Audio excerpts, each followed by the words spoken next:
കാട്ടാക്കട രാജകുമാരിയുടെ ഓപ്പോസിറ്റുള്ള ATM-ൽ നിന്ന് കുറച്ച് പൈസ ATM-ൽ തന്നെ ഇരിപ്പുണ്ട്. അതിന് കാവലായിട്ട് ദിലീപാക്ക് അവിടെ വെയിറ്റ് ചെയ്യാണ്. അവിടെ പോലീസ് സ്റ്റേഷനിൽ വിളിക്കുകയാണ്. ഇവിടെ മെഡിക്കൽ സ്റ്റോറിലെ അണ്ണനും ഉണ്ട്. ഇവിടെ അണ്ണനെ ഇവിടെ ഉണ്ടത്.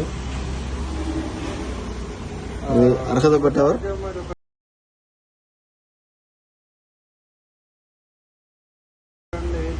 പോലീസ് സ്റ്റേഷനുമായിട്ട് ബന്ധപ്പെടേണ്ടതാണ്.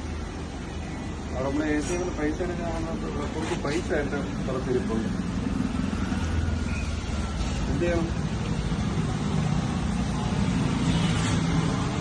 ഞാനില്ല, നിങ്ങളാരെങ്കിലും വന്നിട്ടില്ല.